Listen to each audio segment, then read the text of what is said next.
Hello guys, welcome back to my channel PS ফ্যামিলিতে তোমাদের সবাইকে স্বাগতম। আজকে দেখো সকাল সকাল কিন্তু আমি রেডি হয়ে নিয়েছি।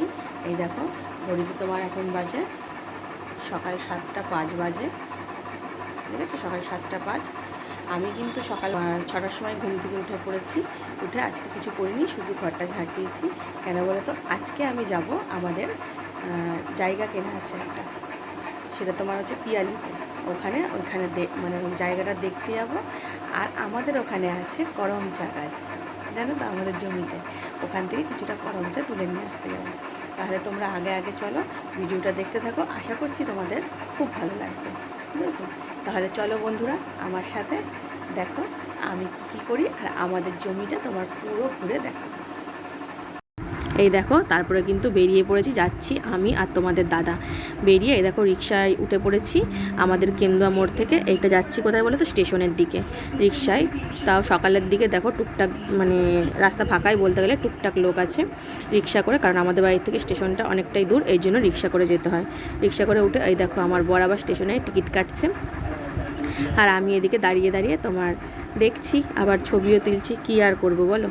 তারপরে টিকিট কেটে চলে গেছি স্টেশনে। এই দেখো স্টেশনের দিকে উঠছি, তখনও ট্রেন আসেনি, কারণ আমরা ধরবো কী বলো তো, ক্যানিং লোকাল। এই যে আমাদের আগে এটা বেরিয়ে যাচ্ছে তোমার হচ্ছে ডায়মন্ড হাবড়ায় বোধহয় ছিল এই ট্রেনটা। আমরা ধরবো না, আমরা ধরেছি, আমাদের ট্রেনটা এসে তখন 8:05, আর আমরা দাঁড়িয়ে রয়েছি দেখো বাঘাযতীন স্টেশনে।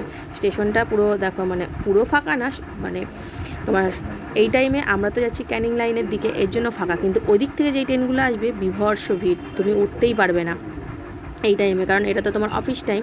আর আমরা যখন যাচ্ছি, আমরা যে মানে গিয়েছিও তোমার ফাঁকায় ফাঁকায়, এসেছিও ফাঁকায় ফাঁকায়, কোনো অসুবিধা হয়নি। কিন্তু তোমার সেদিন যা গরম ছিল না, কি বলবো, গরমে একদম নাজেহাল, এত ঘেমে গেছি।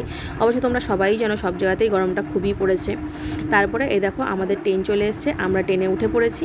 এখানে কেন বলো তো হাসছি, আমি এতই বোকা, এতই ভিডিও অন না করেই ভিডিও করে যাচ্ছি। তারপরে হট করে খেয়াল করে দেখছি আমি ভিডিও অনই করিনি। তখন আমার বরকে বলছি, দেখো আমি ভিডিও অন না করেই ভিডিও করছি। এই দেখো বাইরেটাও তোমাদেরকে একটু দেখালাম ট্রেনে বসে বসে, তাই নিয়ে একটু হাসাহাসি করছিলাম, বুঝেছো, ভিডিও অন না করে। তারপরে এই দেখো আমরা পৌঁছে গেছি পিয়ালি স্টেশনে। পিয়ালি স্টেশনে পৌঁছে গিয়েছি। এই দেখো আমরা যে ট্রেনটা করে এসেছিলাম, ট্রেনটা ছেড়ে গেল। এটা ছিল ক্যানিং লোকাল। ক্যানিং লোকাল ছাড়া তুমি পিয়ালিতে আসতে পারবে না, ওই একটাই ট্রেন আছে, আর 1 ঘন্টা পর পর আসে, জানো তো। যাই হোক, তারপরে আমরা ওভারব্রিজ ক্রস করছি, এই যে ট্রেনটা যাচ্ছে দেখো। আর ওভারব্রিজটা মানে এত ফাঁকা, তখন আমার বরকে বলছিলাম এইসব জায়গায় জানো তো রিল টিল বানাতে খুব সুবিধা। অনেকে দেখি রিল টিল বানায়, ওভারব্রিজ ফাঁকা থাকে। যাই হোক, এখানে বানালে খুব হতো, এই বলতে বলতে নামছিলাম। তারপরে যাই হোক তোমার হচ্ছে পৌঁছে এই দেখো, এখানে আমার বর বলছে এখানে নাকি তোমার জায়গা দেখিয়েছিল একজনা, সেটাই আমি তুলছিলাম। বলছে একদম স্টেশনের কাছে জায়গা দেখিয়েছিল, জানো তো। না, আমার বড়ারা বলছে না, নেবো না, এখন আর জায়গাটা নেবো না। আমি তোমাদেরকে দেখানোর চেষ্টা করছিলাম স্টেশনের নামটা, কিন্তু দেখো এত দূর থেকে দেখাই যাচ্ছে না, মানে এসে পৌঁছায়নি। তারপরে উঠে গেছি স্টেশন থেকে বেরিয়ে, আমাদের যেখানটা জায়গাটা আছে না অনেকটা দূরে, তোমার হচ্ছে গিয়ে এই যে মোটর ভ্যানগুলো আছে না, বড় করতে করতে যায়, সেই ভ্যানে আমরা উঠে পড়েছি। এত রোদ পাখা, মানে তোমার পাখা বলছি, সরি, তোমার ছাতা টাঙিয়েছি, ছাতা জানো না হাওয়াতে উল্টেই যাচ্ছে। তারপর লাস্টে এই দেখো এই মোটর ভ্যানগুলোর মধ্যে সবাই মানে এইভাবেই যাই। তারপরে যাই হোক তোমার লাস্টে এমনি মাথার মধ্যে ওড়না দিয়ে গেছি। আমার আবার কি বলো তো, মানে রোদ সহ্য হয় না, রোদ মাথায় লাগলে সাইনাসের প্রবলেম আছে, তো মাথাটা খুব যন্ত্রণা করে। এই দেখো একটা বাচ্চা নিয়ে যাচ্ছে, আস্তে আস্তে পৌঁছে গেছি। এই যে জায়গাটা দেখছো, এইটা হচ্ছে গিয়ে আমাদের জমি, দেখেছো, এইটা হচ্ছে গিয়ে আমাদের জমি। আর ওই পেছনের দিকে করমচা গাছ, আমরা গিয়ে দেখলাম করমচা নেই। যাই হোক সবাই মনে হয় পেরে টেরে ফেলেছে। তারপরে চলে এসেছি বাড়িতে। এই দেখো এসে বাড়িতে ঝটাপটা করে বিরিয়ানি তৈরি করেছি। এইবার না তোমাদেরকে দেখাও ভুলে গেছি, খাওয়া তখন প্রায় শেষের দিকে। তখন আমি বলছি, এ বাবা, যা ভিডিও তো তুললাম না, ছোটো ছেলের পাতে আর ওই দেখো বড়ো ছেলের, মানে ওদের একবার করে অলরেডি খাওয়া হয়ে গেছে, আর আমার পাতে তো কিছুই নেই।